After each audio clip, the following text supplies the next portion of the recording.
E você realmente enxerga? Eu acho que não, porque o essencial, meu amigo, é invisível aos olhos.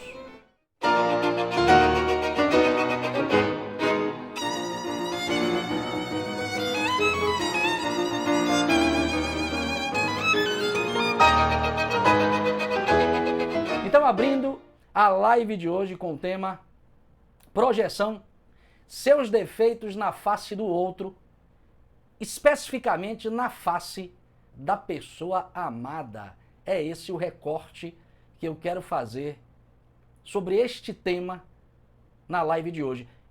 E eu começo então, novamente, com uma música belíssima do grande filósofo baiano Gilberto Gil. A música é Super-Homem, a Canção. Gilberto Gil escreveu o seguinte: um dia vivi a ilusão de que ser homem bastaria, que o mundo masculino tudo me daria, do que eu quisesse ter, que nada. Minha porção mulher, que até então se resguardara, é a porção melhor que trago em mim agora, é o que me faz viver. Obviamente, se você é mulher, você vai cantar para si própria agora. Um dia vivi a ilusão de que ser mulher bastaria, que o mundo feminino tudo me daria, do que eu quisesse ter, que nada. Minha porção homem, que até então se resguardara, é a porção melhor que trago em mim agora, é o que me faz viver. Mas antes de decodificar essa proposição filosófica de Gilberto Gil, antes de entrar nas nuances filosóficas deste assunto, eu chamo a atenção de vocês para o que eu escrevi na descrição desta live, porque nela eu apresento uma imagem, e como eu sempre digo, uma imagem, como é dito no ditado chinês, fala mais do que 1000 palavras. A imagem que eu forneço, a imagem que eu apresento na descrição desta live, é a de um cinema. Eu escrevi precisamente o seguinte: pense você em como funciona um cinema. Pois é assim que você funciona na lida cotidiana que você tem com seu filho, com seu vizinho, com seu chefe e principalmente com o seu cônjuge, ou seja, com seu namorado, com sua namorada, com seu esposo, com sua esposa, com seu marido, com sua mulher. Não entendeu, né? Eu explico. Há operando em nós um mecanismo psíquico que nos leva frequentemente a fazer do outro uma tela de cinema onde assistimos à encenação de pensamentos, emoções e desejos que a todo custo tentamos nos livrar. E por isso mesmo teimamos em não admitir como nossos. É o que nós podemos chamar, meu amigo, minha amiga, de o poderoso e misterioso mecanismo de projeção de que nos fala Freud e Jung em suas obras. Processo de transferência psíquico, processo de transferência psíquico, que nos faz acreditar o tempo todo, ou quase que o tempo todo, que os nossos problemas pessoais pertencem a outra pessoa. Na verdade, este poderoso e misterioso mecanismo psíquico, este poderoso e misterioso mecanismo chamado de projeção, foi estudado, primeiramente, por Freud, num texto intitulado Observações Adicionais sobre as Neuropsicoses de Defesa, e depois estudado e expandido de forma não sistemática por Jung em toda a sua obra. Em um livro intitulado Estudos Alquímicos, por exemplo, Jung define projeção como o mecanismo psíquico ou o processo psíquico inconsciente automático através do qual um conteúdo inconsciente da psique de um sujeito, da psique de uma pessoa, é transferido para determinado objeto, de modo que este conteúdo pareça pertencer ao objeto. Eu vou repetir. O Jung define projeção, diferentemente de Freud, pelo menos em alguns aspectos, como um processo psíquico através do qual um conteúdo inconsciente, um conteúdo que se encontra no ponto cego da psique de uma pessoa, é transferido para um determinado objeto. Pode ser, obviamente, uma pessoa. De forma que este conteúdo inconsciente aparece para esta pessoa como pertencente ao objeto para o qual ele projetou. Ou seja, projeção, na perspectiva junguiana, é mais do que um mecanismo de defesa psíquico, é mais do que o mecanismo de defesa de nossa psique, como bem assinalou Freud, porque isso é verdade. Segundo a perspectiva junguiana, projeção é isso que o Freud assinalou, mas é também um jogo de espelhos.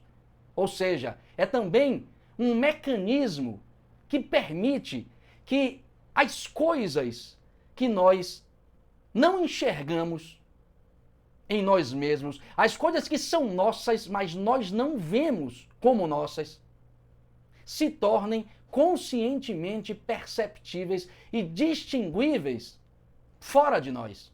Se tornem conscientemente observáveis fora de nós, no mundo ou no não eu, se quiserem aqui, na terminologia de uma grande psicoterapeuta analítica chamada Marie-Louise von Franz, que foi, inclusive, discípula de Carl Gustav Jung. De forma mais detalhada, projeção é o processo inconsciente, autônomo e, portanto, não proposital, pelo qual nós vemos, primeiro, nas pessoas, nos objetos e nos acontecimentos, as características, as tendências, as potencialidades e as deficiências que, na verdade, são nossas. É o processo psíquico pelo qual nós vemos, primeiro, fora de nós, nas pessoas, nos objetos, nos acontecimentos, as características, as tendências, as inclinações, as potencialidades e as deficiências que, na verdade, são nossas, pertencem a nós. E nos atendo aqui, mais especificamente, às pessoas como alvo desse processo. Nos atendo aqui nesta live, especificamente, às pessoas como alvo, como objeto deste processo. Isso é o mesmo que dizer que nós estamos o tempo todo a povoar o mundo com heróis, com santos, com gênios e principalmente com inimigos, com bruxos, com malfeitores, com tiranos. Observem que, de fato, é assim. Nós estamos o tempo todo povoando o mundo com estes seres. O Senhor está me dizendo que sempre que eu olho para uma pessoa e a reconheço como herói, como santo, como gênio, como inimigo, como bruxo, como malfeitor, como tirano, de certo modo, há um conteúdo meu sendo projetado? Exatamente. Não é fácil de perceber isso, porque a projeção é sempre um mecanismo inconsciente. É sempre um mecanismo inconsciente. É sempre um mecanismo pedagógico da vida.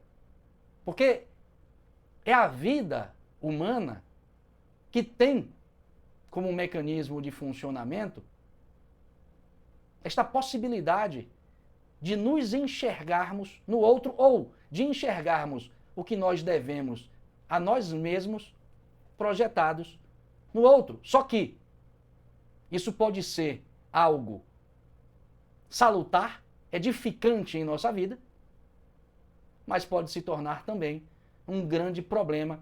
E eu quero focar aqui no problema, porque o cerne desta live é precisamente a projeção negativa, ou mais especificamente, o cerne da live é o inimigo, o malfeitor, o tirano que vemos projetado na face das outras pessoas. Então, tomemos, para que a gente penetre nessa questão, tomemos o interesse que uma pessoa tem por outra e vejamos como funciona este mecanismo. Tomemos os nossos apaixonamentos por outra pessoa e vejamos como esse mecanismo funciona e vejamos também o desafio existencial que ele nos chama a viver como meio de desenvolvimento de nossa própria consciência, porque isso é sempre um chamado da vida para mais consciência. Se estamos atentos a isso ou não, aí já é outra história, meu amigo. Mas o mecanismo em si, como eu disse, é pedagógico e, como tal, é um mecanismo que nos chama ao desenvolvimento de nossa própria consciência. Para tanto, para que a gente tome em perspectiva o interesse que nós sentimos por uma outra pessoa, para tanto, partamos da premissa junguiana de que, para além da persona, para além da máscara que nós usamos na lida que temos com o mundo, para além deste arquétipo, para além da máscara que nós usamos no mundo exterior, para além deste arquétipo, existem outros dois arquétipos, diz o Carl Gustav Jung. Na verdade, vários, mas eu estou me atendo aqui a dois. Além da persona, existem dois outros arquétipos constitutivos de nossa relação com o mundo. Esses dois arquétipos, inclusive, são os que tensionam a persona ou a máscara que usamos no mundo para que ela se equilibre na própria relação que tem com o mundo. Que dois arquétipos são estes? A ânima e o ânimos. São estas as expressões latinas que o Jung se utiliza para falar destas duas forças, para falar destes dois arquétipos. O arquétipo da ânima é o lado feminino do homem. O arquétipo da ânima é o lado feminino do homem. O arquétipo do ânimos é o lado masculino da mulher. Reparem, então, que ambos os sexos possuem elementos, possuem aspectos do sexo oposto. E não só a nível biológico, através de hormônios e genes, mas também a nível psicológico, através de comportamentos e atitudes. O que nos faz, se você reparar bem, o que faz de cada um de nós um todo ambulante, uma totalidade ambulante. Uma totalidade ambulante, porém, ainda não realizada, ainda não completa, ainda não planificada. Porque ainda não integramos esta oposição, ainda não integramos este outro lado em nossa própria consciência. E é por isso que estamos, a nível físico, buscando o tempo todo. Como assim, professor? Observem. Nós somos um todo. Porque Se eu sou homem e tenho um lado feminino em mim, que eu não reconheço e, portanto, busco fora de mim e vice-versa, significa que eu sou um todo, porém, ainda não completo, ainda não acabado. Só que a nível físico, observe, este todo aparece sempre como incompleto. Está claro que a nível físico, jamais poderemos alcançar esta totalidade. A nível físico, jamais podemos ser plenos. Porque não dá para nenhum de nós ser ao mesmo tempo, a nível físico, homem e mulher ao mesmo tempo. Fisicamente não há como nenhum de nós ser homem e mulher ao mesmo tempo. A nível físico, nós não podemos ser as duas coisas, só podemos ser uma ou outra, só podemos ser uma das duas metades. E é por isso que, a nível físico, nós só nos realizamos plenamente. É por isso que, a nível físico, o nosso desejo de ser completo, o nosso desejo de retorno para a unidade, só é realizado, só é alcançado quando nós encontramos sexualmente o nosso ânimos ou a nossa ânima no corpo do outro. Observe. Só deste modo nós conseguimos alcançar fisicamente uma unidade. Só desse modo nós conseguimos constituir uma plenitude. Só que, observem comigo, e todos vocês sabem disso, essa plenitude, essa unidade pela via do sexo,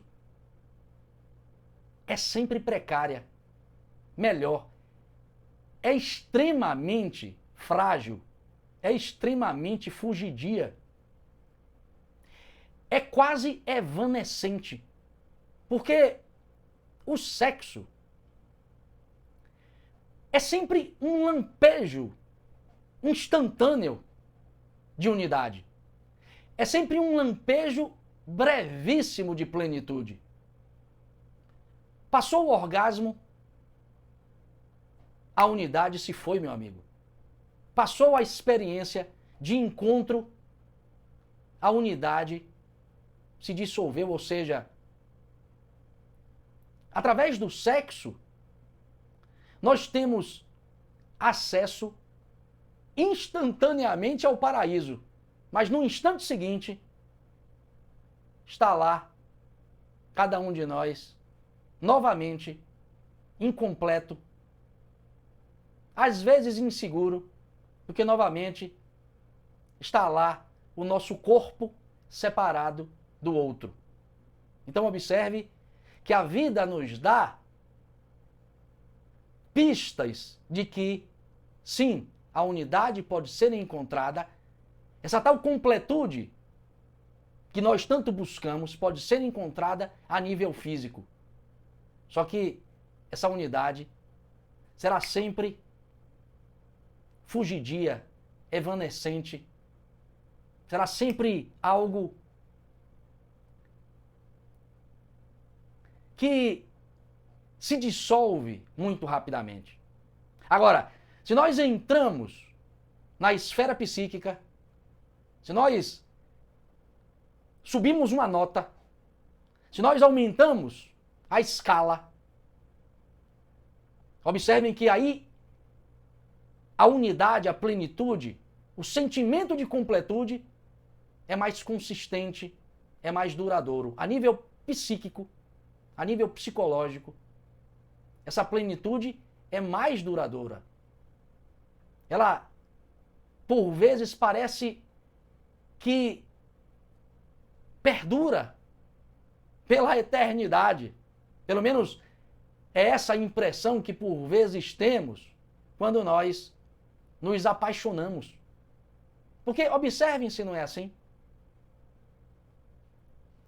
eis que aparece o príncipe ou a princesa de nossos sonhos. Observem que nós já estamos no âmbito de uma projeção. E acontece aquele relacionamento tão especial. O que acontece neste momento? Entram em campo as nossas projeções, como eu falei agora, entram em campo precisamente o nosso ânimo e a nossa ânima a nível psicológico. E quando eles entram em campo, meu amigo, quem se apaixonou na vida já sabe disso. Quando eles entram em campo, parece que tudo na nossa vida se encaixa. Aquele sentimento de incompletude, aquela sensação de falta, aquele medo de ficar só, aquela insegurança, desaparecem. Desaparecem. E a gente, às vezes, percebe que até mesmo os nossos problemas cotidianos, aqueles problemas chatos que nós arrastamos todos os dias, a gente percebe que até mesmo esses problemas ficam meio que insignificantes, porque agora temos um amor. Agora eu já não sou mais um fragmento isolado num mundo insensível. Eu tenho um amor. Eu encontrei um centro. O meu mundo agora tem um centro, a pessoa amada. Só que aí, meu amigo, tem um problema. Só que aí tem um problema. É engraçado que um amigo meu, que assiste frequentemente as minhas lives, sempre fala que quando eu falo, só que aí tem um problema, meu amigo, minha amiga, ele fala, lá vem chumbo grosso. E é exatamente o que vai acontecer agora. Só que aí tem um problema. Estamos lá, nós, entregues a esta projeção. E o problema é que nós pensamos que podemos efetivamente encontrar essa tal completude, esta tal unidade, neste tal outro, neste tal príncipe, nesta tal princesa. Nós continuamos a pensar que a nossa completude depende do mundo exterior. E por que isso é um problema, professor? Porque existe um fator chamado tempo. E o tempo é impiedoso.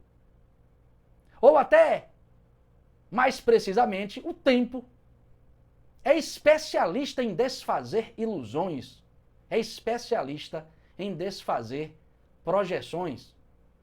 Quando o tempo passa, chega um momento em que o outro passa também a se comportar de um modo que não mais preenche as nossas necessidades, que não mais preenche as nossas expectativas. E quando isso acontece, aqueles medos, aquela insegurança, aquele sentimento de falta, aquela sensação de incompletude, que é estrutural, retorna. Essas coisas retornam, emergem, às vezes irrompem como lava de um vulcão. E quando isso acontece, quase que invariavelmente, nós vemos este outro que até tempos atrás, que até pouco tempo atrás, às vezes, nós enxergávamos como o centro de nossa vida, nós passamos a ver esse outro que até pouco tempo atrás nós amávamos como a causa dessas dores, como a causa dessas perturbações, como a causa desses medos, desses sentimentos de falta que retornam vulcanicamente. Nós passamos a acreditar que a causa desses males provém deste tal outro que há pouco tempo atrás chamávamos de amor. Por que isso acontece, professor? Ora, meu amigo, minha amiga, porque todos esses sentimentos de falta de incompletude, todos esses medos, todas essas inseguranças, todas essas fragilidades estavam encobertas pela projeção. Uma vez que, pelo efeito do tempo, esta projeção se desfaz, essas coisas voltam e nós encontramos a causa disso na face do outro. É você o responsável pelas minhas ansiedades, pelas minhas dores, pelas minhas inseguranças, pelo meu medo, e tudo isso se dá de forma inconsciente. Começam, então, as acusações projetivas, começam, então, as agressões. Agressões que serão tão mais violentas quanto mais intensa for a dor produzida pelo retorno desse sentimento de incompletude. Agressões que serão tão mais violentas quanto mais intensas forem as dores do retorno desta insegurança, do retorno desta incompletude. Se vocês estão atentos ao que eu estou falando, vocês podem deduzir comigo que estas agressões, se vistas filosoficamente com profundidade, elas são, no fundo, pedidos de socorro que nós produzimos, mas que nós não enxergamos. São pedidos de socorro, porque no fundo, quando nós fazemos isso, o que nós queremos é que o outro mude o seu comportamento de modo a restabelecer aquela projeção inicial que resolvera todos os nossos problemas, que resolvera todas as nossas angústias e ansiedades, que resolvera todas as nossas carências, todas as nossas faltas interiores. O que a gente quer é que o outro devolva aquela projeção que, com o tempo, se desfez. Só que o outro é o outro. E, como tal, tem também as suas projeções. E não pode, então, responder a essas expectativas. Repare que é, literalmente aí, um jogo de inconsciências. É um inconsciente lidando com outro inconsciente. E neste jogo relacional de inconsciências, todos, no caso os dois, saem perdendo. Saem perdendo. Por que saem perdendo, professor? Porque quando eu me refiro à inconsciência, eu me refiro a não enxergarmos que a vida está nos chamando, através deste processo, a um aprendizado. E este aprendizado é o de percebermos os nossos conteúdos, as nossas faltas, as nossas carências no rosto do outro. Repare que não é uma tarefa fácil. É tarefa para quem está, no mínimo, se trabalhando interiormente ou buscando, tateando possibilidades para tal. O que esse mecanismo filosoficamente nos chama a perceber? Algumas coisas importantes. Primeiro e fundamental, que nós não encontraremos jamais a nossa completude no mundo exterior. O mundo exterior é sempre um espelho. Repito, é sempre o cenário onde atuam os desejos, pensamentos e sentimentos que são nossos, mas que não são por nós reconhecidos como tais. Então, não pense você que irá completar-se com nenhum expediente exterior, porque não vai. Não vai.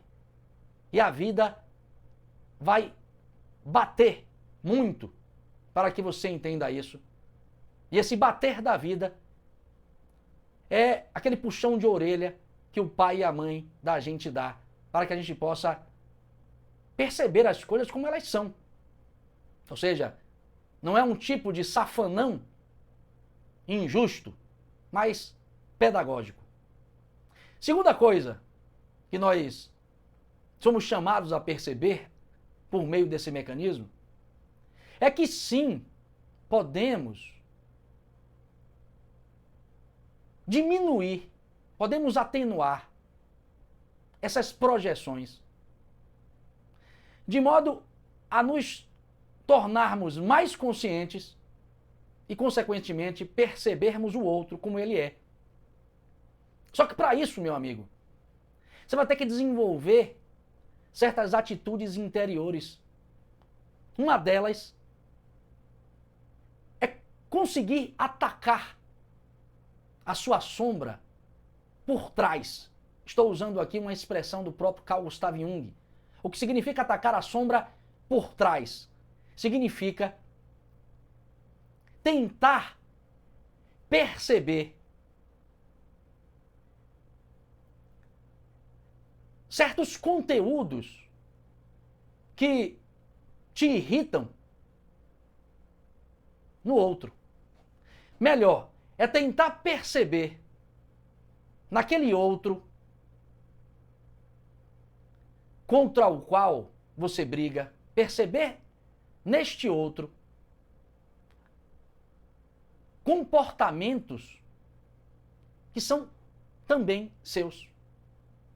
Nós apontamos o tempo todo o dedo para o outro e o acusamos de uma série de comportamentos, de uma série de pensamentos e emoções que julgamos inválidas, que julgamos inapropriadas, que julgamos ruins. Nesse momento, cabe a nós ponderarmos o que eu tenho disso. Tenho pouco? Tenho muito disso? É preciso fazer esse exercício cotidianamente. Porque, como eu disse, a projeção é um mecanismo inconsciente, portanto, nós estaremos o tempo todo projetando. Não há como parar a projeção.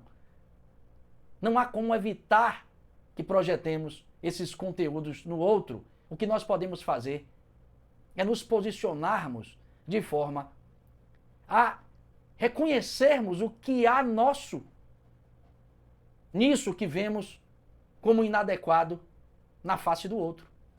É esse o exercício. Uma outra coisa importante que este mecanismo nos chama a perceber, que amar, meu amigo, é para gente madura. Porque vivemos muito o amor juvenil, o amor adolescente em nossa cultura. A nossa cultura celebra a paixão e parece ter esquecido do amor verdadeiro. O amor verdadeiro, o amor adulto, é o amor alcançado através de um processo de relação com o outro, em que cada um na relação sabe reconhecer as suas próprias projeções. E isso de um modo tal que pouco a pouco eles vão encontrando a verdadeira face do outro. E essa face do outro é, no fundo, a sua própria face. Porque a face do outro que precisa ser por nós encontrada, a face do outro que está por trás de nossas projeções, é a face de uma consciência que, como você, está no mundo para aprender. Que está no mundo se esforçando para alcançar um pouco de lucidez, um pouco de mais consciência. Um pouco de mais consciência é uma expressão ótima, mas é isso mesmo. Ou seja, enxergar a face do outro com os olhos do verdadeiro amor é encontrar o outro como um caminhante da vida que, como você, está no mundo para se desenvolver e que tem, portanto, uma difícil tarefa pela frente, que é a da autoconstrução. Ou seja, quando duas pessoas numa relação têm em vista, acima de tudo, esta autoconstrução espiritual, por que não falar aqui nesses termos, a relação tende a encontrar um ponto de equilíbrio. E todas as vicissitudes, e todas as adversidades, e todas as questões difíceis que são próprias do existir, são próprias de uma relação, começam a se transformar em matérias-primas para mais amor, para mais consciência, para mais entrega, para mais serviço ao outro. Porque amar é servir. A gente esqueceu disso. Amar é servir. Então, o mecanismo de projeção nos chama a ver tudo isso. Cabe a nós, então, desenvolver um olhar que alcance esta perspectiva. Finalizo esta live, então, com um endosso de Jung, com uma passagem belíssima que Jung nos oferece. Vai selar tudo que eu disse de forma brilhante e exemplar.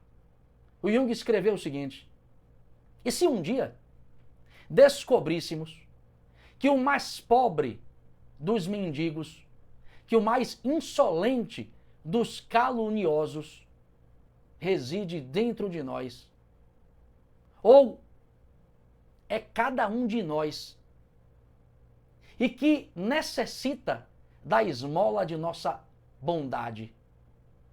Continua Jung. E se descobríssemos um dia que o inimigo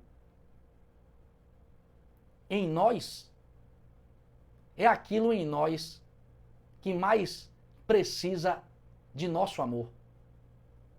Então, fiquem com esta reflexão junguiana, que, como eu disse, sela todas essas proposições que eu trouxe aqui.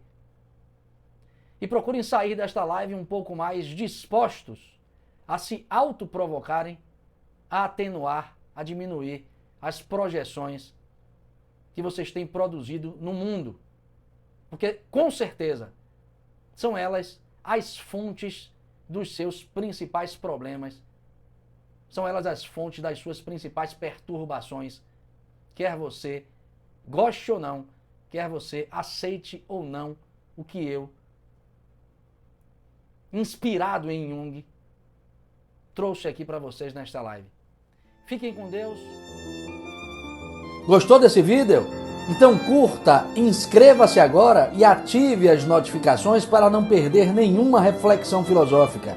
Te espero